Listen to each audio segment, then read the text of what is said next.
Terkadang, penyesalan terbesar dalam hidup bukanlah karena kesalahan yang kita perbuat, melainkan karena kata-kata yang tidak pernah terucap. Inilah kisah tentang sebuah jeda yang terlalu lama, tentang hati yang membisu, dan tentang kesempatan yang hilang selamanya. Di sebuah sudut kota yang sibuk, hiduplah aku, seorang pria biasa dengan perasaan yang luar biasa untuknya. Namanya Arini.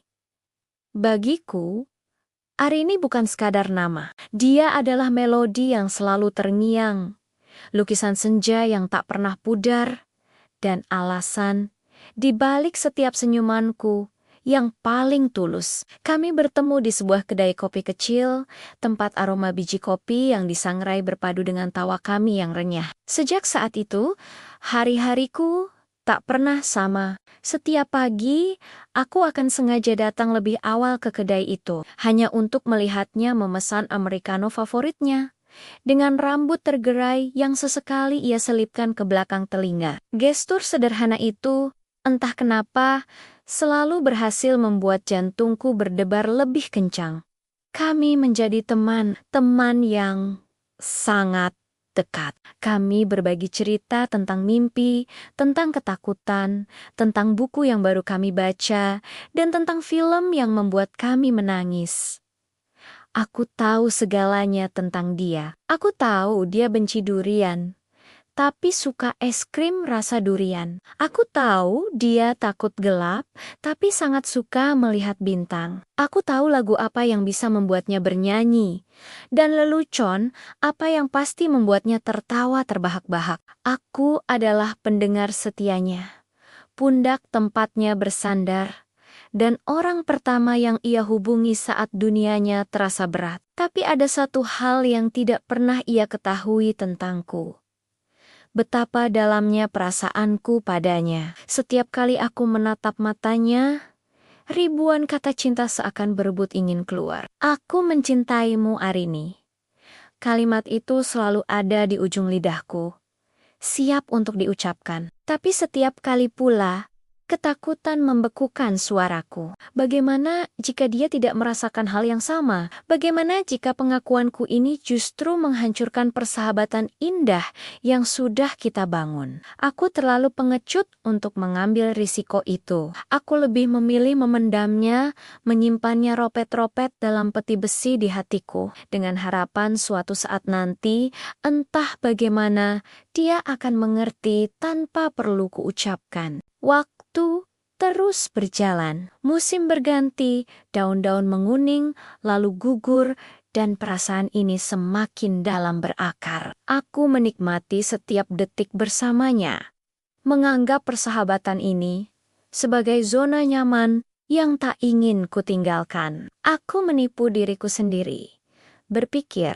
bahwa menjadi temannya sudah cukup. Padahal, setiap kali aku melihatnya tertawa karena orang lain, ada bagian dari diriku yang retak. Hingga suatu sore, di kedai kopi yang sama, dia datang dengan mata yang berbinar berbeda. Bukan binar karena melihatku, tapi binar karena sebuah cerita baru. Dia bercerita tentang seseorang yang baru ia kenal. Seseorang yang berani, yang tanpa ragu menunjukkan perasaannya, yang membuatnya merasa istimewa dengan cara yang berbeda. Aku mendengarkan dengan senyum palsu terpampang di wajahku, sementara di dalam duniaku runtuh berkeping-keping. Dia pria yang baik kan? Tanyaku, berusaha terdengar mendukung, padahal setiap kata terasa seperti belati yang menusuk jantungku. Dia mengangguk antusias, sangat baik. Dan dia tidak pernah membuatku menebak-nebak perasaannya. Kalimat terakhir itu tidak pernah membuatku menebak-nebak perasaannya, menghantamku seperti badai. Saat itulah aku sadar, selama ini aku membiarkannya menebak-nebak. Aku membiarkannya berada dalam ketidakpastian, sementara aku bersembunyi di balik topeng persahabatan. Keberanian yang seharusnya kutunjukkan telah diambil oleh orang lain. Hari-hari berikutnya adalah siksaan. Aku melihatnya semakin bahagia. Tapi bukan karena aku. Tawa renyahnya kini bukan lagi milikku seorang. Cerita-ceritanya kini punya tokoh utama yang baru. Aku menjadi penonton dalam kisah cintanya sendiri. Kisah yang seharusnya menjadi milik kami berdua. Penyesalan mulai merayap, mencekikku perlahan setiap malam. Kenapa aku begitu bodoh? Kenapa aku begitu takut? Puncaknya tiba beberapa bulan kemudian. Sebuah undangan berwarna pastel mendarat di tanganku. Namanya terukir indah di sana, bersanding dengan nama pria itu.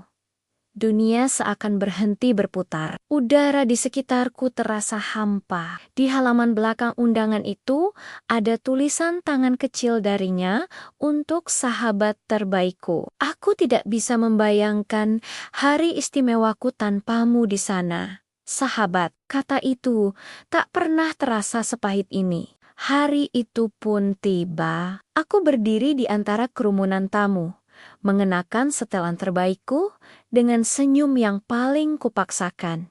Di atas altar, aku melihatnya. Cantik, lebih cantik dari yang pernah kuingat. Ia mengucapkan janji suci dengan pria yang berdiri di sampingnya, pria yang memiliki keberanian yang tidak kumiliki. Aku bertepuk tangan bersama yang lain, tapi di dalam hatiku, aku menangis. Setelah upacara selesai, aku menghampirinya. Dia memelukku erat. "Terima kasih sudah datang," bisiknya. Aku menatap matanya dalam-dalam. Untuk yang terakhir kalinya, semua kata yang selama ini kupendam, kini terasa sia-sia. "Kamu pantas bahagia, Arini." Hanya itu yang mampu keluar dari bibirku. Dia tersenyum, senyum tulus yang selalu kurindukan. Aku pernah berpikir, mungkin kebahagiaanku itu adalah kamu, katanya pelan.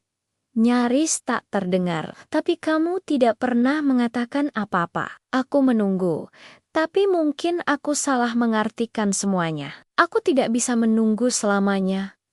Dan itulah akhir dari segalanya. Pengakuan yang terlambat, yang hanya meninggalkan luka dan penyesalan abadi. Dia pergi, memulai hidup barunya. Dan aku tetap di sini, di kedai kopi yang sama, ditemani secangkir kopi pahit dan bayang-bayang masa lalu. Bayangan tentang apa yang mungkin terjadi seandainya saja aku punya sedikit lebih banyak keberanian. Seandainya saja aku sadar bahwa dalam cinta, risiko terbesar bukanlah penolakan, tapi penyesalan karena tidak pernah mencoba. Jadi, jika kamu mencintai seseorang, katakanlah, jangan menunggu waktu yang tepat, karena waktu yang tepat adalah sekarang. Jangan biarkan ketakutan merenggut kesempatanmu, karena jeda yang terlalu lama bisa mengubah kita menjadi